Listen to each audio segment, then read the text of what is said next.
Sorry, het duurde even. De president had een afspraak met de koning die iets langer duurde. En toen heeft hij hierachter in de ministerskamer nog even aan zijn speech gewerkt. En die moest nog even geprint worden en al die Oekraïnse stekkertjes, die pasten niet op onze stekkertjes. En er is wat heen en weer gemaild, maar er is een speech uitgerold. En daar gaan we straks met heel veel plezier naar luisteren. Ik zal een aantal woorden ter introductie even in het Engels doen. I open this special session of members of the House of Representatives and members of the Senate on the occasion of an address by the President of Ukraine, Mr. Zelensky. I would like to extend a warm welcome to the President, to the members of his cabinet and his official staff. Mr. President, it's a great pleasure to host you here in our plenary chamber.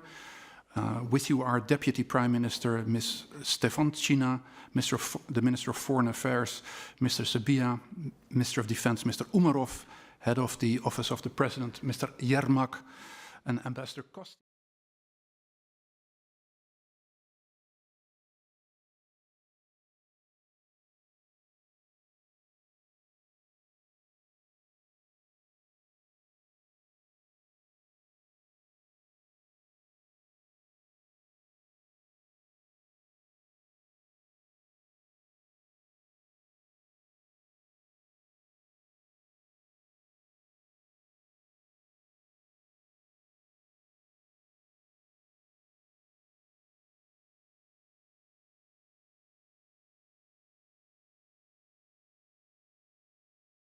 We understand you have a brief window for us today. Your time is limited, and therefore it is not possible for the colleagues to come up with questions to Mr. Zelensky. The address of the President will be followed by short closing remarks by the chairman of our Foreign Affairs Committee, Mr. Jesse Klaver. And after the speech of the President, he will leave immediately, and I would like to ask the members to stay in their seats until the President has left. Mr. President, you have the floor. We're very much interested in the speech you just wrote for us.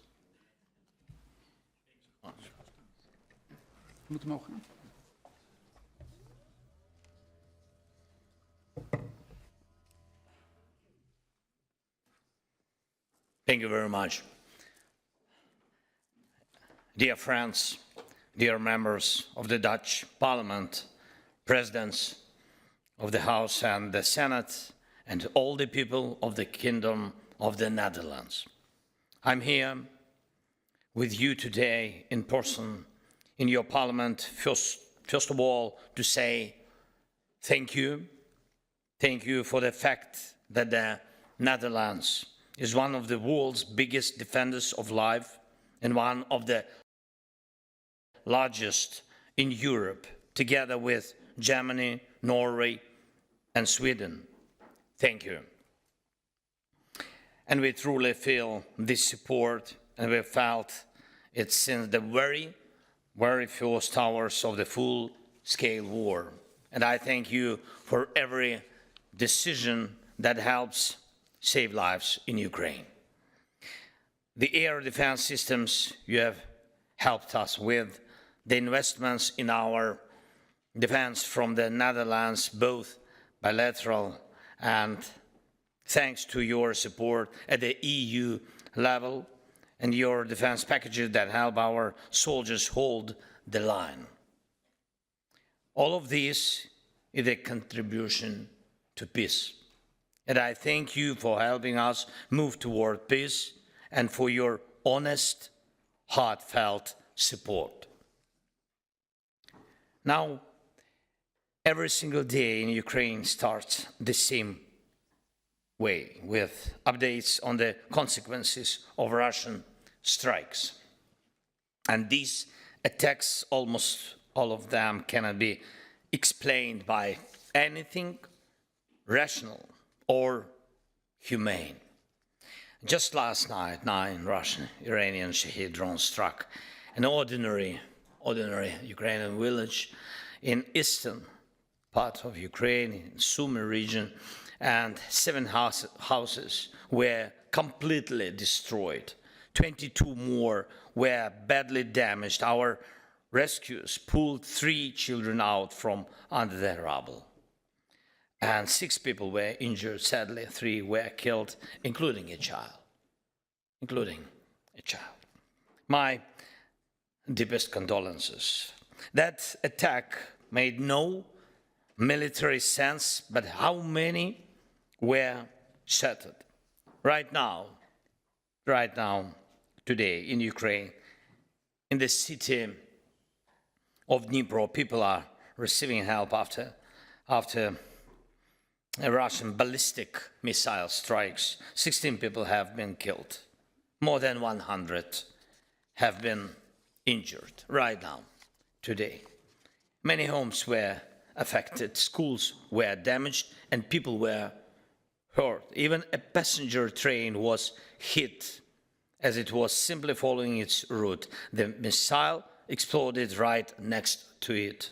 One way or another, life itself is the main target of these attacks, each one showing the true nature of Putin's war. He did the same in Chechnya, did the same in Syria, and now in Ukraine. His propagandists openly threaten other nations. Both our intelligence and yours and in Europe think that Russia is planning hostile and potentially destructive operations on NATO territory. And we must speak honestly about what kind of operations these are and what kind of hatred they show. Putin destroys lives, and that's how he defines control. And if he can kill people, if he can destroy homes, blackmail others, he believes he has power. To Russia, power means being able to kill or intimidate. Without that, they think that they have nothing. That's why they turn everything into a weapon, from old cultural ties of Russia or the Soviet Union to the energy resources they export today. For decades, Russia has built networks in other countries to prepare for sabotage and destabilization. Moscow never truly respects any alliance and always betrays its so-called partners, but it still builds ties with bloody regimes. With the help of such friends, Russia is simply improving its ability to kill.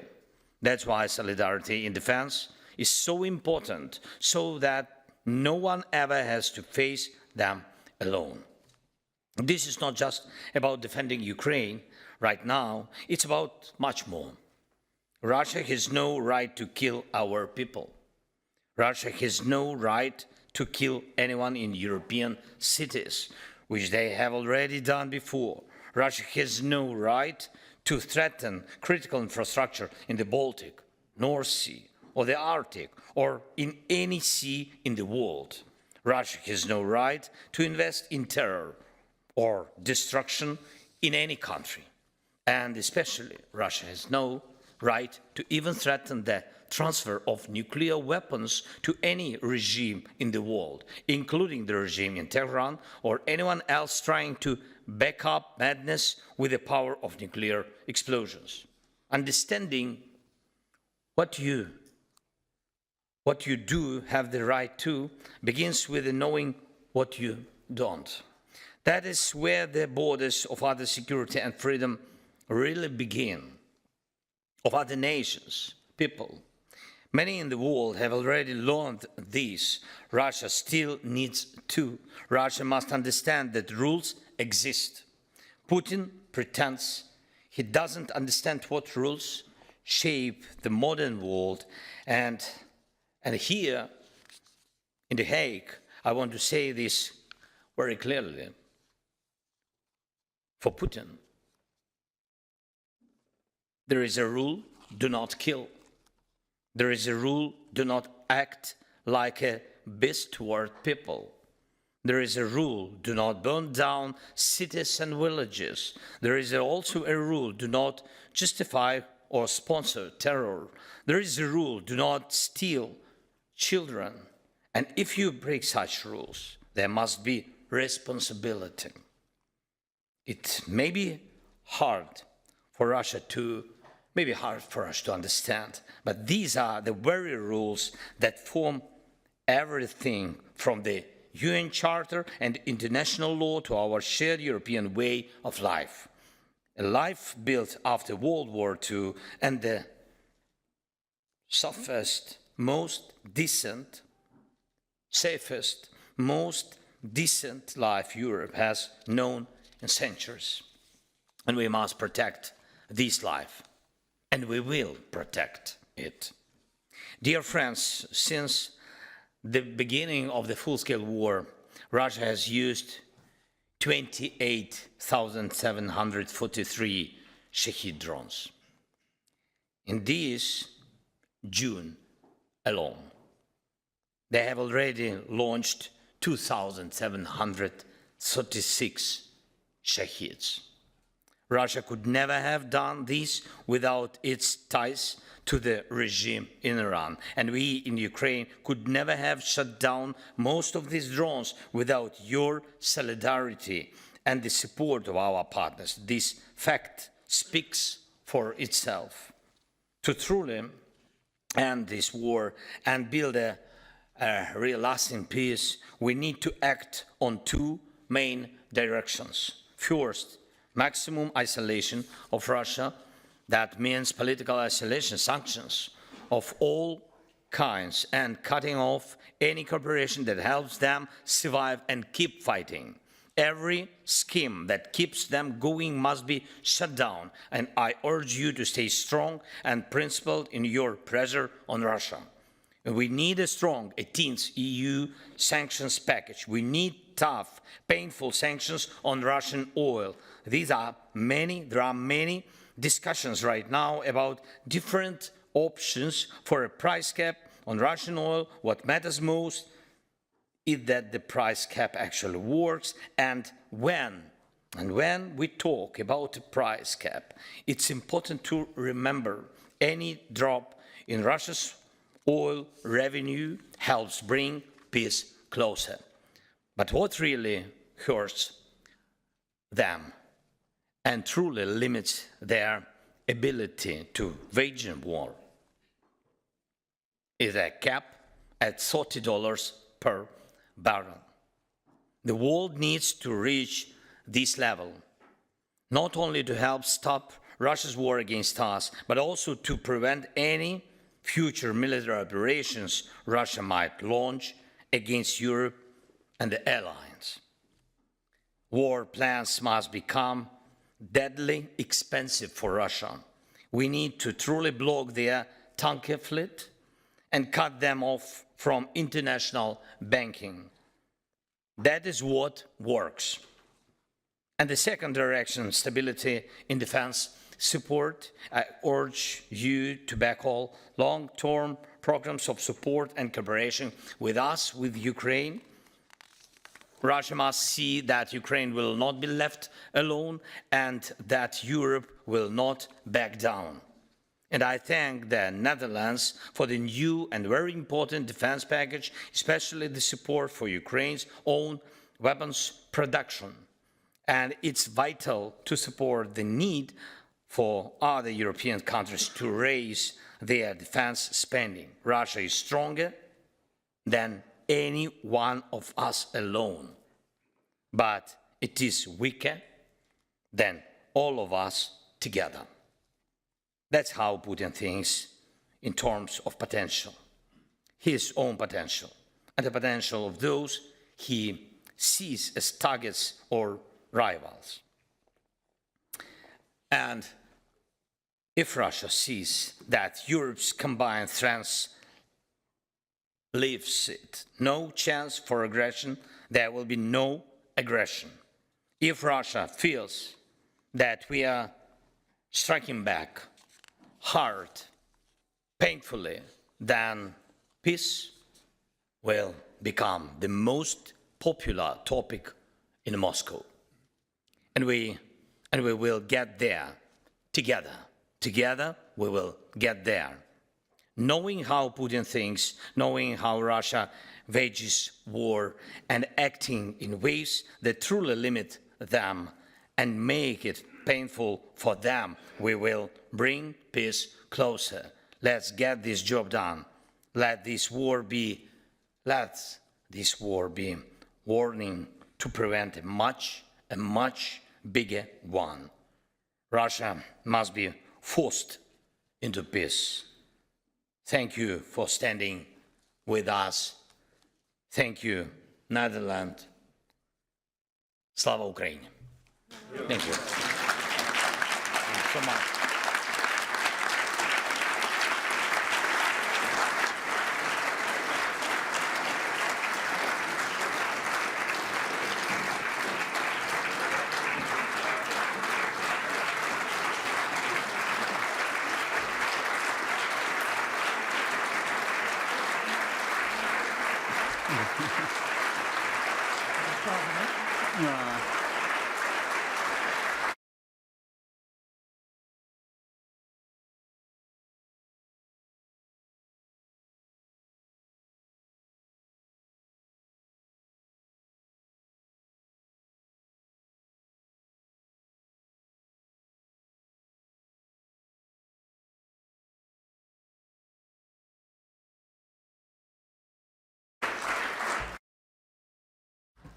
Some closing remarks by the chairman of the Foreign Relations Committee, Jesse Klaver.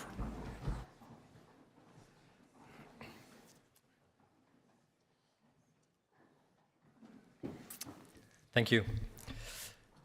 President Zelensky, thank you for those impressive and moving words.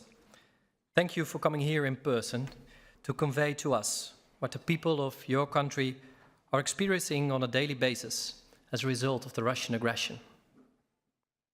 We live in turbulent times, and sometimes it seems as if there are so many developments in international politics that the news media can hardly keep up with it all. But the story of Ukraine needs to be continuously told. We need to remember that the story of Ukraine, in many ways, is our story too. And when you thank us for our support, I would like to say, don't thank us. We have to thank you for what you and your country are doing to protect European security and democracy. Thank you.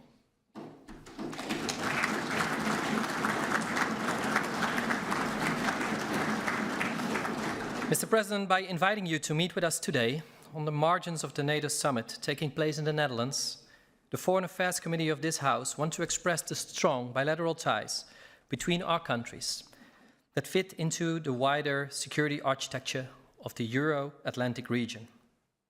And I venture to say that since the first time you addressed us in those grim days of March 2022, the bonds between our countries and between our parliaments, the Staten-Generaal and the Verkhovna Rada, have grown deeper. Since your first speech here, many members of this parliament have visited Ukraine. Members from our Foreign Affairs Committee have visited Bucha and heard about the crimes from local citizens firsthand. We visited Irpin and stood on the ruins of destroyed apartment buildings. We visited the Verkhovna Rada and saw under what circumstances our colleagues have to conduct their meetings. We visited Chernihiv and saw the bombed local theater. We saw a power plant near Kyiv that have been damaged by Russian missiles. Some of us even visit areas closer to the front. And in March of this year, I visited you in your presidential palace in Kyiv with a European delegation of chairs of foreign affairs committees.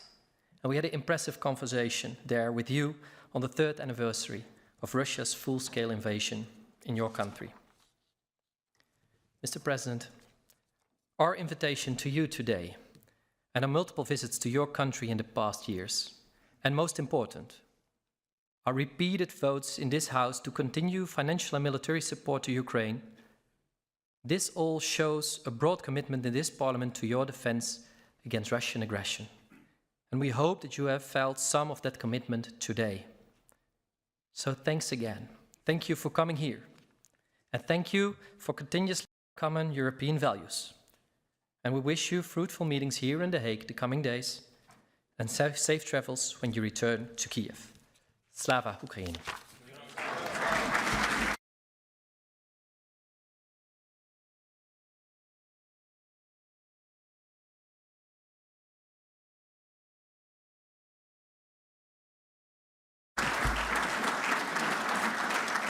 Ik sluit deze bijeenkomst. Dank u wel.